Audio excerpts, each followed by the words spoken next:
All right, my name is Stefan Siegel. Very German-sounding name. I'm actually Italian. Nobody's perfect, I guess. And I'm here to introduce you to a concept or a company that we created about 5 years ago.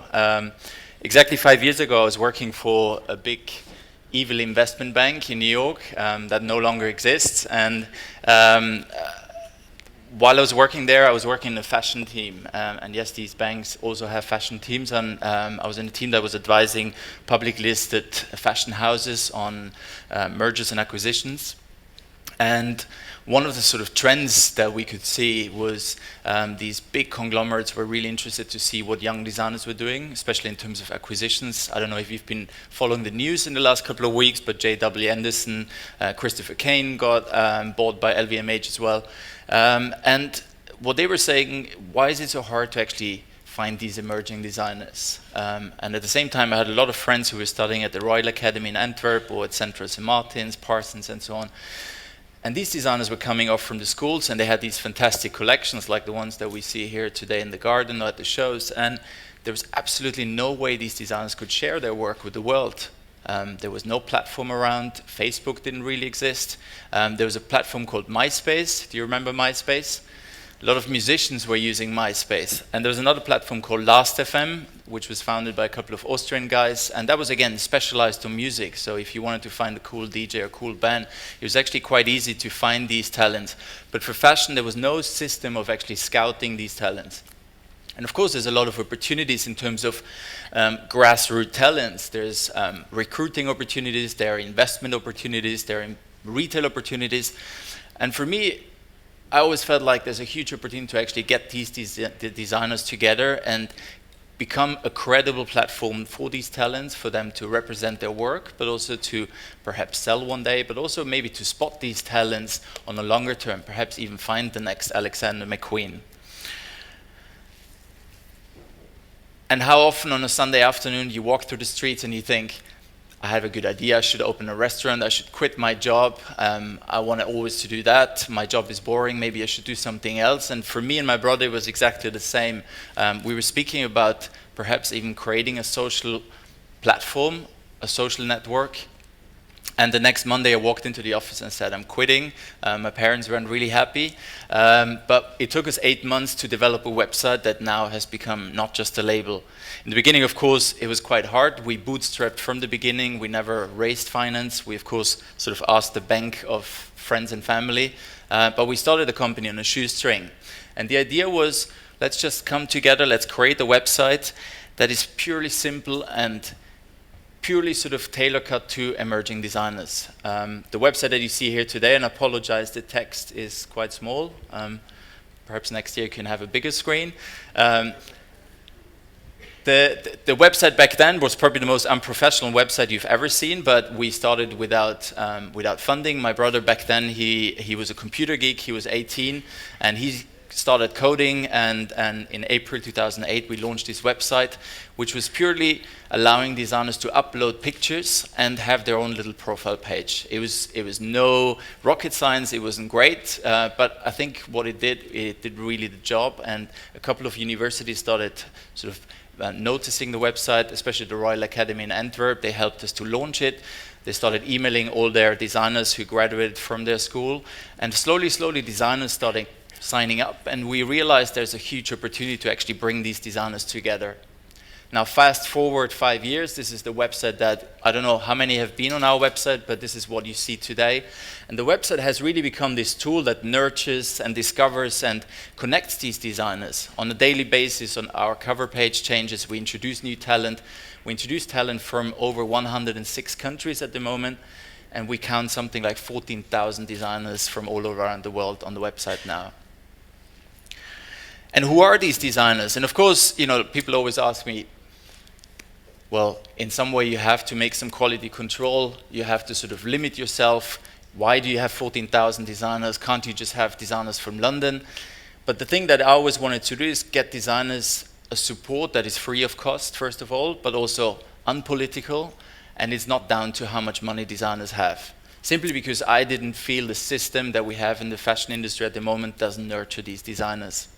So what we did is we, of course, select these designers. It is a invitation-only community. Designers can still sign up, but they go through a quality control system. But what we wanted to do, and this is, for example, one of our designers from Antwerp, we wanted to purely focus on the creativity and the quality of design, and that's it. And the thing that hasn't changed over the last 5 years is the designer profile. And it's very simple. It is purely a page that allows designers to represent their brands. It is standardized. The word standard is something that designers don't really like, but the industry loves the word standard. But what it allows designers to do is just showcase their collections on top. They're able to showcase their fashion films, and we'll be speaking about different ways of presenting fashion. They're able to speak briefly about themselves, and of course they're able to sell through the online shop as well. There's one button on the top right which is called Email Designer. Again, not a great piece of technology, but it allows you to email designers directly. And with that, we almost changed the industry from one day to another, simply because big magazines, stylists, celebrities, they would like to work with young designers, but it's so hard to engage with you creative talent sometimes. I don't know if you ever researched creative talent and you've been spending hours on little flash bars loading and crazy websites where you couldn't find the contact form or the email address didn't work. What this website does, it allows you to actually scout hundreds of designers within hours. And we work from magazines like Vogue magazine to ID to celebrities like Lady Gaga or Beyonce. They all use our website to actually find these talents. And what the website allows them to do is actually filter these talents really quickly. So of course 14,000 designers sound a lot. But if you say, I would like to know the jewelry designers from Dubai who use sustainable fabrics, you find them within minutes and you don't even have to travel there. The online shop is a bit of a funny story because we actually never wanted to become a retailer. My idea was always to create a platform that becomes credible, brings these designers together.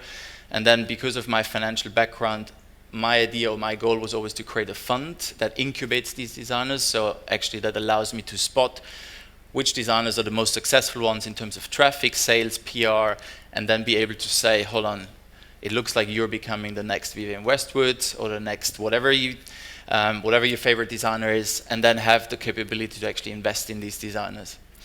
The problem with our business plan was, and that's a bit sort of embarrassing for someone coming from the finance industry, we ran out of money after 1 year, so living in London for a year is not cheap. We moved to East London before the whole hype started.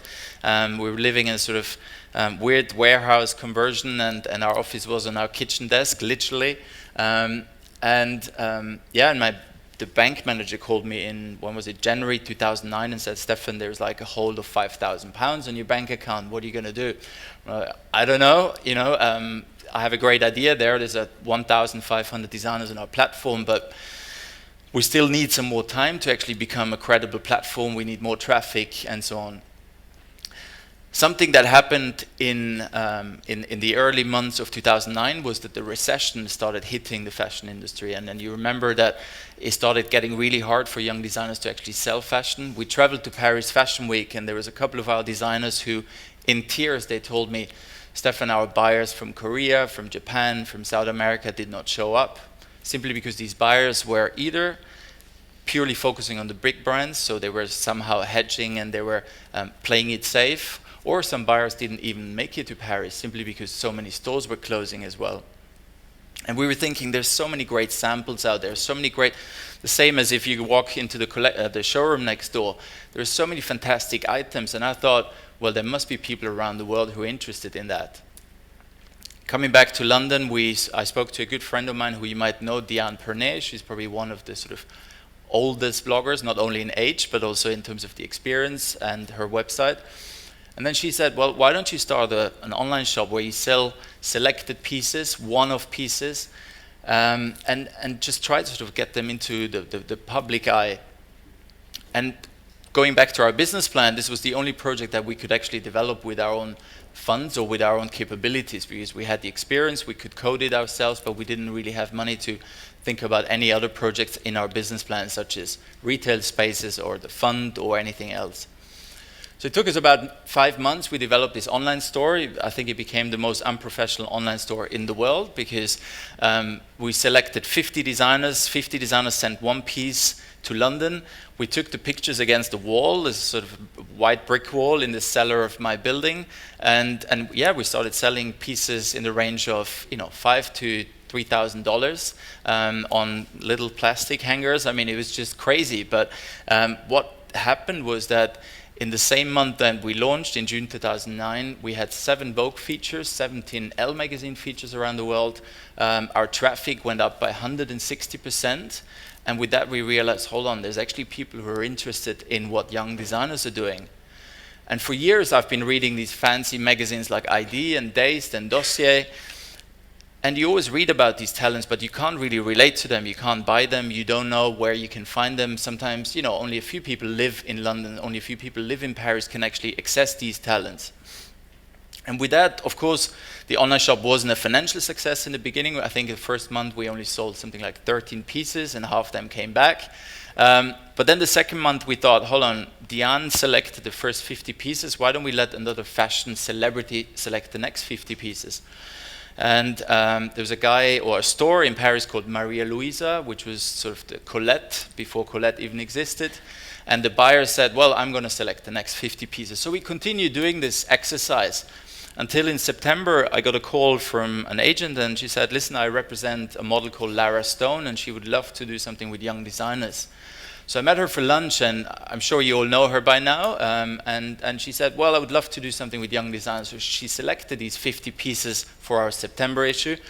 And then while she was actually in our office, she said, you know what, I'm just going to model for them all as well, because from next week I'm doing Louis Vuitton, and then I can't do anything for a year. So 50 of our designers actually went home with pictures of Lara Stone wearing their items, and this was the first time we actually sold out. We continued this game, but funnily, my mom actually bought a necklace, and of course, when you buy something or when you bought something on our online store, these items would disappear. So because only one item existed on the site. The next day, I got a call from a customer in New York, and she said, "Well, I've been looking at this necklace, but it's gone. What can we do?" So I called up the designer, who I've never met. The designer was based in Barcelona, and I said, "Could you make another one?" He said, "Of course. And I can also send it directly to the customer, so I don't have to go through London, and we don't have to sort of spend too much energy and money on sort of the shipping." I was a bit wary because we had really nice white boxes in London, and so the designer shipped this item to New York, and a week later, and we were using Skype in our office, and I saw an American number calling. I was like, this is the customer probably complaining about something. And she called, and she said, "Stefan, I'm one of the sort of ladies who is part of this exclusive club of couture. She buys couture in Paris, but she said this was the best shopping experience I've ever had." The reason why is she opened the parcel. There was a handwritten note by a designer she never heard of. She built up a relationship with that designer. There was a transfer of craft, so she didn't only receive an item, she actually received a piece of art design, something that somebody made by hand, but also something that nobody else existed. And she was saying, with that, I walk into the world and I can tell my girlfriends I have something that nobody else has. And you can't buy it with money. It's purely, you have to have this relationship and you have to find this designer. I think with this, something opened up in our minds and created a huge opportunity. We continued our little exercise of celebrities. There was a stylist who you might know, Nicola Peters, who said, "Guys, I work with a lot of these emerging designers who you have on the platform. I'm representing this crazy new talent from New York. She wants crazy stuff. Let's do something." In December 2009, there's a video that came out, Poker Face. You might know Lady Gaga. And in that video, every piece was from one of our designers. And for the first time, you could actually buy everything from the eye mask to the golden dress on our online store. We sold out. And we started working on this principle that we started letting designers sell directly from their studios. And with that, I think our sort of enterprise and startup did not only change in terms of the revenues we were making, but I think also in terms of the impact we're making on the industry. We started opening up the online store and said, no longer 50 items, but why don't we let everyone around the world use our online shop as a tool to simply sell their items from their studios. And by that, we bypassed the whole fashion system. We bypassed the showrooms, the trade shows, the PR agents, everyone who charges a lot of money from young designers, and we connect designers directly with customers. And at the same time, we connect these customers with real designers, because I think a lot of people have now lost this interest of actually dealing with designers simply because there's no personal relationship anymore. And with that, of course, the company has grown massively over the last couple of years. We increased our services that we provide to designers. We started working with a lot of governments as well, simply because we're able to give these designers an opportunity to sell to a global audience. We have designers at the moment, don't ask me why, but the Ukrainian designers are selling the most on our online shop, but simply because they're local, they're hungry, but they also connect their items with a local culture, and they're able to sell to a global audience. And with that, there's monthly a huge cash flow that runs into this economy and allows these designers to reinvest those funds in their own local entities and showrooms and staff. We have designers who told me in Brazil, they build up their studio with the money they made through our website. And you can imagine, we sell items at a sort of high-end price. And, if you sell a dress for $900, with that money, you can go a far distance in other countries as well. I apologize, the text is quite small, but on top you find sort of the services that we provide to our designers by now, and that ranges from PR support, sales, of course. We help them with brand development. We have a lawyer in the office, so if you ever have any issues in terms of legal advisory, don't go out spending hundreds of pounds in terms of letters. Just come to us, and there's a lawyer who can advise you. But a bit like Robin Hood, we have to make our money, so these are all the services that we provide to institutions and corporates. And over the last couple of years, we started working with huge companies around the world, ranging from Sony to Vivienne Westwood. At the moment, we're working with Ferrari, with Swarovski, and all these blue chip, huge companies are now really interested to actually engage with young designers. The one thing they don't want to do is, of course, deal with one designer alone, but they come to us and they can deal with hundreds, if not thousands of designers and can spot trends. They can start collaborating with you designers. And trust me, I think young designers have become a bit sort of the plat du jour, or something to be related with.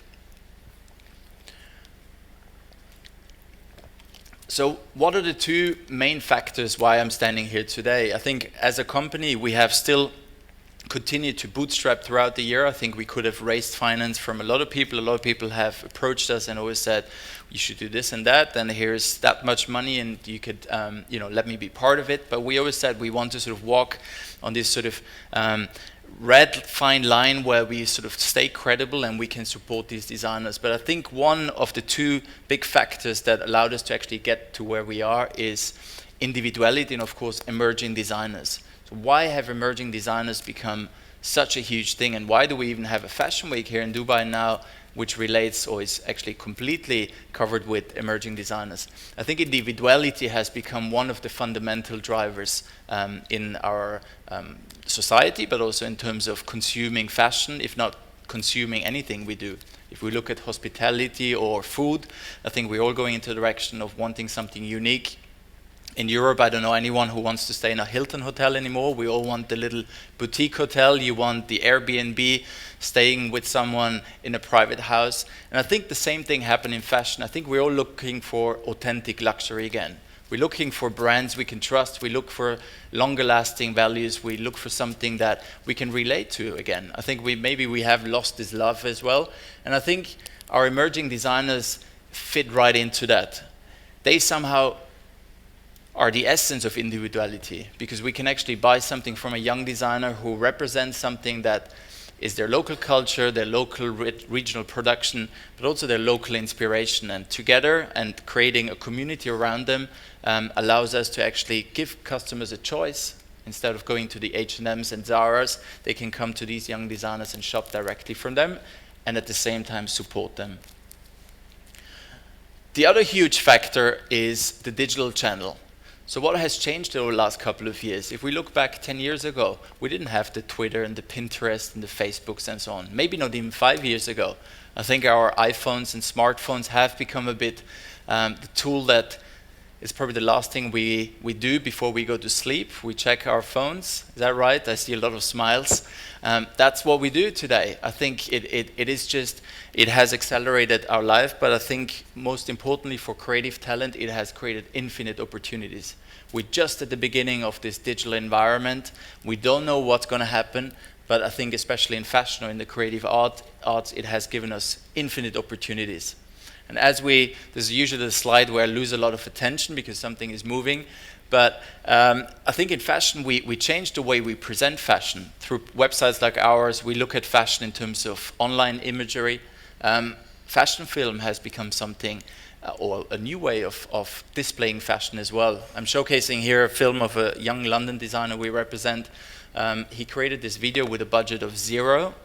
It has reached 1.1 million people around the world. So again, I don't want to criticize anyone, but compared it to a fashion show or a catwalk show next door, where there's about 200 or 300 people who are watching that show.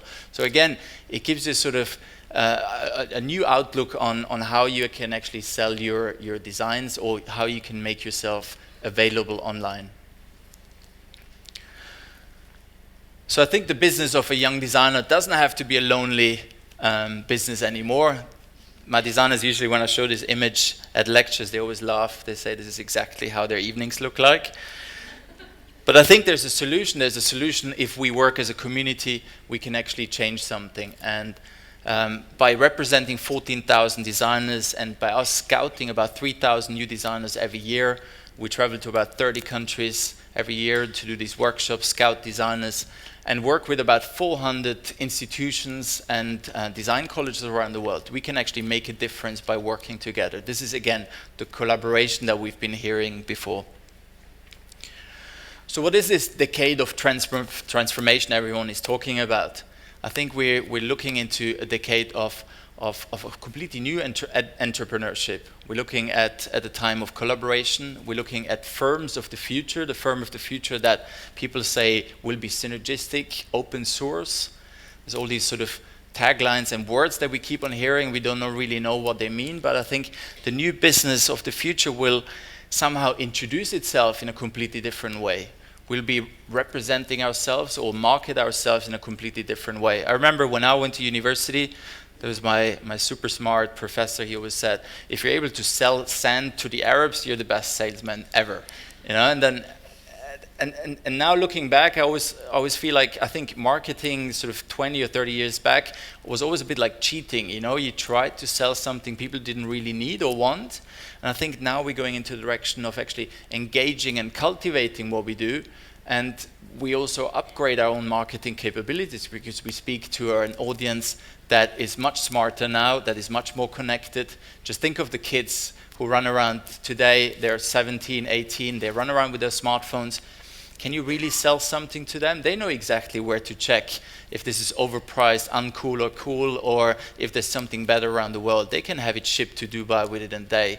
And just imagine if this generation then starts having their own jobs, starts becoming 26, 27-year-old. I think we're looking at a completely new wave of consumerism, but also a new way of quest for authenticity, because I think what these people will be looking for are brands that are authentic, that they can trust, that are ecological, they're social, they have to be synergistic. And I think we have something that completely changed the world. And again, it is just the beginning.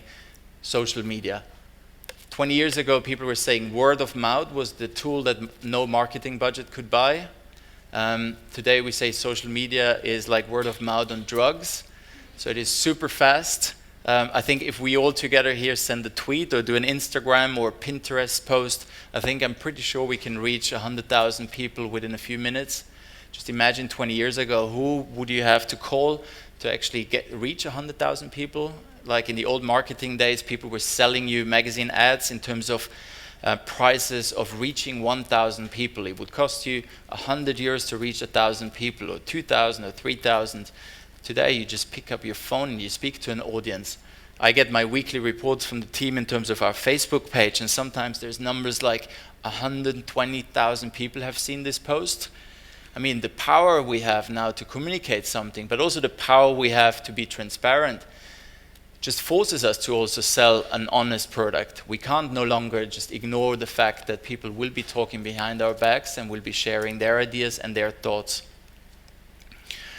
And therefore, I think from our young designers, I think what becomes really relevant, and here I'm showing a young designer from London. Her name is Nicola Peters. She grew up in Ethiopia, moved to London. And within one season, she showed her collection at the London Culture Fashion graduate show. And throughout, she was invited to showcase at Paris Fashion Week. And we were trying to understand what changed with her, and I think what made her so essential, but what made her so her product so honest. And the one thing that she does in a fantastic way, she combines her culture, she combines her experiences, but also she tells the story in a way that people understand. So if you look at the back, this is a typical sort of council flat, sort of suburban part of London. Her collection came out when we had the problems with the riots in London. I think it was very timely. She was telling something very personal. And I think a lot of people somehow could relate to that. They said, hold on, I'm actually buying an idea, I'm buying a story, I'm buying a craft again. This is a completely different experience that I have if I'm sort of walking through Oxford Street and going to Zara. So how do you spearhead in the digital environment? How do you actually become available in the digital environment? There's been a research a couple of months ago by a group in London called the Ignitions Communications Group, and they said, we want to find out what creative talent around the world, it doesn't matter from what sector, music, fashion, arts, what they can do to actually present their work. And they came up with this big sheet with a lot of logos, and all these logos represented an app or a website or a tool that you can use for free to showcase whatever you're doing. They came up with 500 different apps. So in the office, we started sort of crossing out the Twitter, the Facebook, the usual ones, the Tumblr.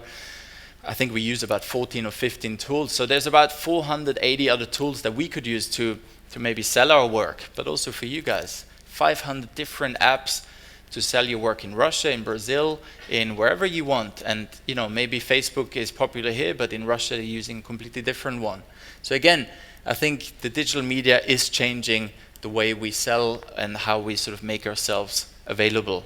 And have you ever thought about the different sort of the comparison between traditional media and digital media? We speak about collaborators in our office. We don't speak about customers anymore.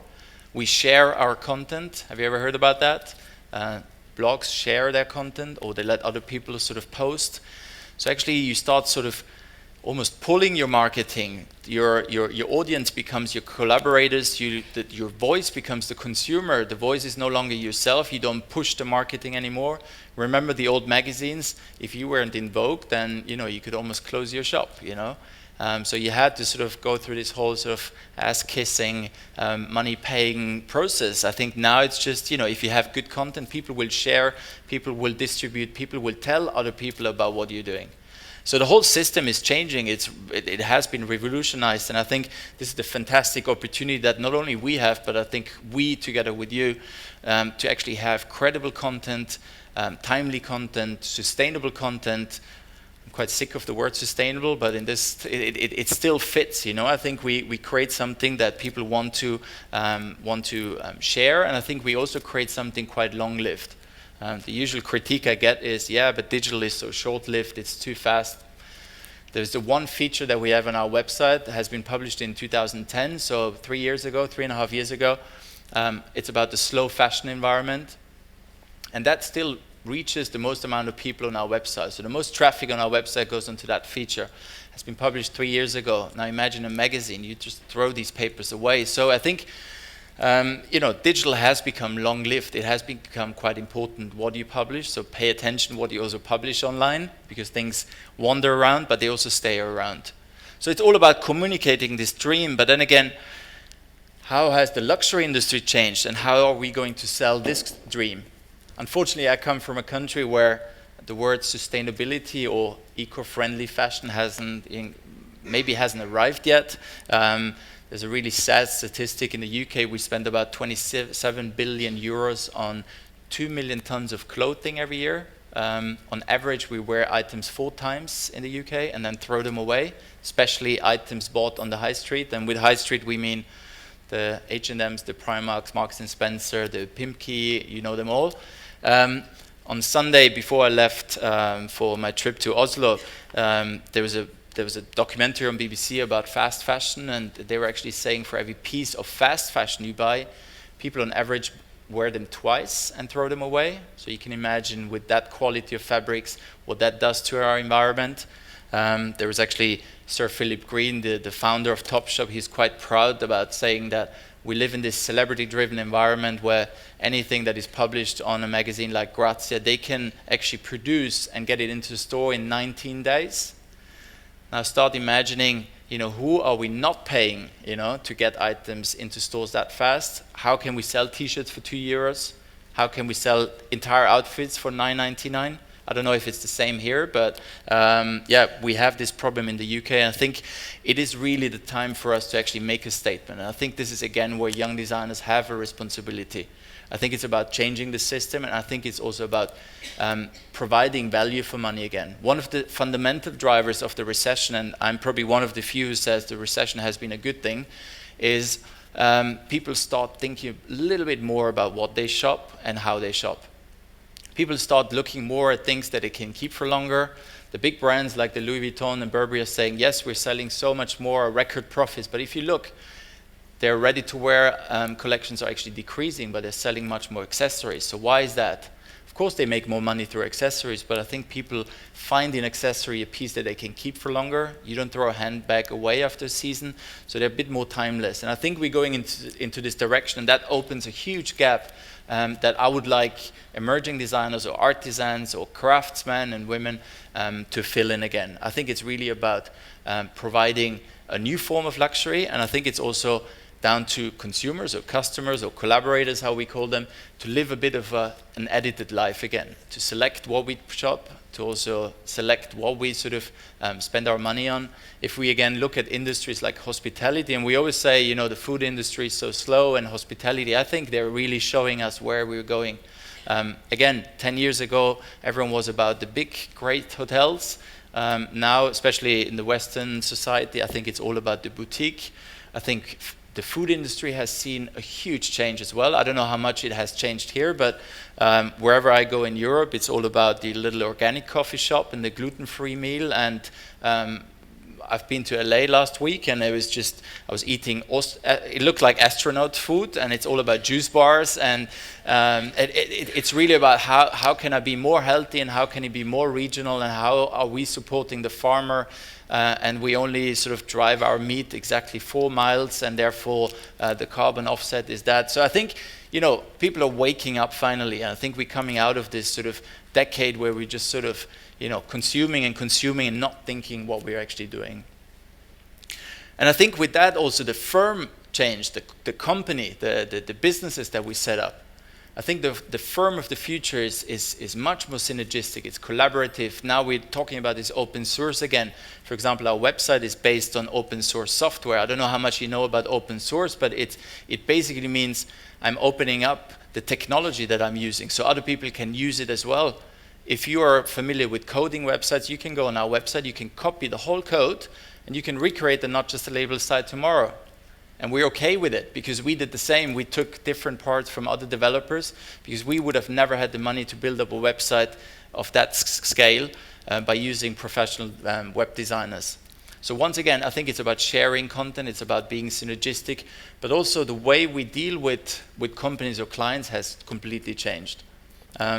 Last week, or when was it, 2 weeks ago, I was in Austria to deal with Swarovski, and Swarovski is one of these companies that is just coming out of sort of the old generation and the new generation taking over, and they asked me to come there and do a pitch. And then I was like, in the office, I said, we didn't do a pitch for the last 4 years, it's really about relationships. I think pitches are something of the last century. You go somewhere and you try to sell something to someone. I think now it's really about wherever I travel, people say, hold on, I've got a great idea. We're doing this in Dubai. You should think about that. And I think, hold on, why don't we do something together that is social, that is responsible, that makes sense? And then you can make a lot of money after all. So I think the stigma of making money now has completely vanished, and I think making money now can be combined with actually doing something good, with being ecological, with being synergistic, and somehow being aligned with nature as well. And there's a sort of comparison, I don't know if you can read it, but I think it's quite interesting to sort of see how we compare the old company versus the new firm. And maybe if you look at your relatives, maybe you know someone, or maybe you have worked for a company that is quite sort of slow and is still part of the old society. But remember the old firms, how they're all independent, they're quite competitive, they close, they have risk management, they're closed stores, they don't partner, they don't collaborate. They're quite short-lived as well, so short-term thinking. It's always about the cash flow that we're making today and tomorrow. I've seen business plans now of people that didn't even have financial projections, but it was just about ideas for the next 10 or 20 years. I mean, just imagine how powerful business plans or companies can be if they come up with ideas that would fill their pipeline for the next 20 years, just because their mission is so good. So once again, I think we're looking at companies that will completely change the way we think about fashion, but also about the creative art. And I think we have a huge opportunity here to look for unfamiliar patterns in familiar subjects. I think it's really about doing something different. It's about doing something that, people might come to you and say, it doesn't make sense. It doesn't make sense, the fashion that you do. Who should buy that? I think there's millions of people out there who are really interested in what you'd buy, what you'd say. Of course, there's, we live in a world of followers. 20 years ago, we were saying 17% in society are tastemakers or opinion leaders, and the rest are followers. A recent study said there's only 5% of tastemakers left, and 95% of our society follows and just does what everyone else does, buys the fashion other people buy, they read the magazines other people buy. But I think the 5%, if we can actually make ourselves available to 5% around the world, just imagine what huge target group you have out there. And I think it's not about trying to find a way to actually play the big boys game anymore. I think we should set up our own game, and I think we should just play our own game, and I think people will follow if we do that, and it has been the same for us. So as I always say, I think changing the world is not an option, it is an obligation, at least to try. Thank you very much.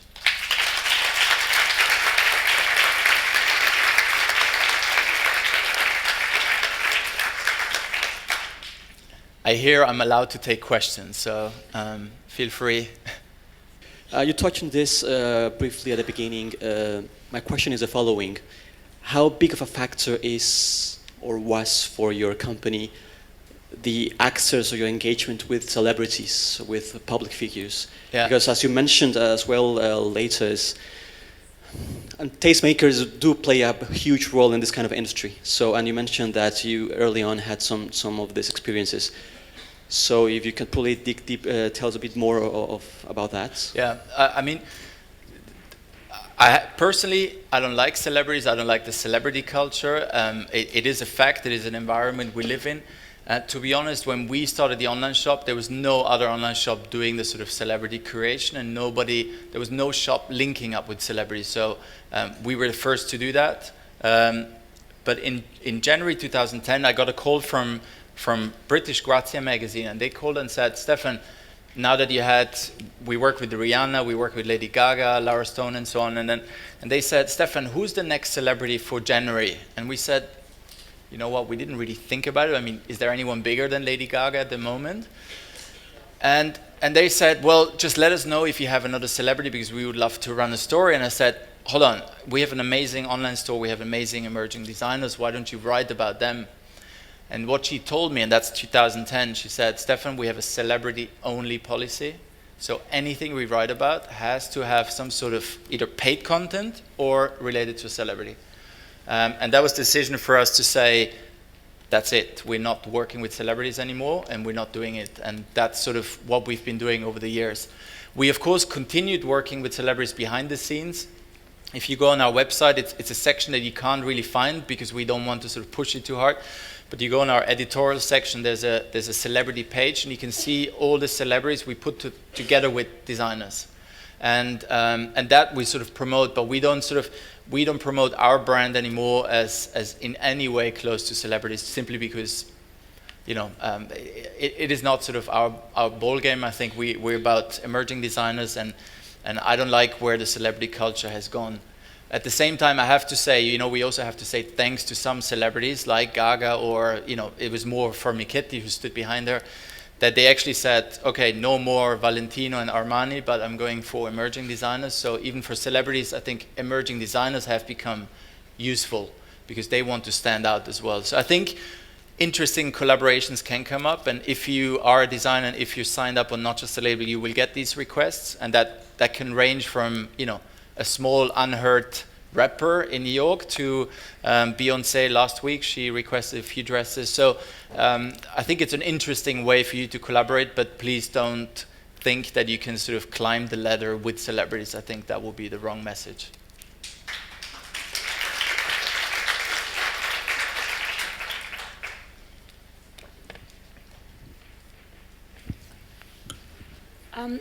You mentioned that you stock about 14,000 brands. So how do you deal with quality control, delivery and shipping, and your own brand consistency? Because if you're getting so many people, like different brands, to ship directly to the customer, how do you know that they'll have your branding on it?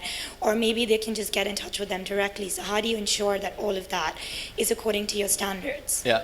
So again, this is something that, especially my accountant, he never understands how we can survive without charging designer money, or how we can not control or make them sign contracts. And not all 14,000 designers sell. So we have a sort of pyramid where we have 14,000 designers that use the platform. Then we have we call it the black sheep section, which are sort of the best designers, and we constantly add and remove designers from there. These are designers that usually stylists request the most, and from there, designers can then apply to sell, and they go through quite a it's not complicated, but it's quite lengthy sort of application form, where one of our curator, Mary, she just reviews these, and she has a really good eye, because designers who really take it seriously, you can tell by their email they're writing you. You can see by the quality of photography, by the choice of model, by the choice of the photographer, by the way they describe their items. You can tell who's really serious about it. And that's the way we select designers. And and once they are in the store, they're able to sell. And of course, we had designers who said, we know they formed friendships with the customer and started selling directly, but in the end, this is not, this is exactly what I was saying. The old firm would have just blocked that and would have said, here's a contract, you sign that, you stay with us. Instead, we just say, who cares? I mean, we have 3,000 more designers joining every year, and they will find out that they sell more through us than on their own, and they're much stronger if they work in the community. And in terms of the quality control, I don't know how much you know about return rates, but for example, Net-a-Porter has a return rate of 34%. ASOS is a huge online store in the UK, return rate of 44%, so almost every second item comes back. Our return rate in the whole last year was 3%. So again, it shows that when people shop on our site, they love what they buy. They don't want to just buy 5 dresses and send 4 back. But also designers, because we have this direct relationship, if something doesn't fit, we give the designer a second chance and say, the customer is going to send that ring back, please adjust the size, please make certain corrections. So we don't we don't live in this society where we just sort of try to sell as much as possible, and who cares, we live with the return rate. And I think designers are great. We almost force designers to add a personal written letter. Usually most of our designers add a little gift as well. And it's a different way of shopping, and you don't throw these things away. All right, thank you very much. I think there's a great show of one of our designers as well, so let's go.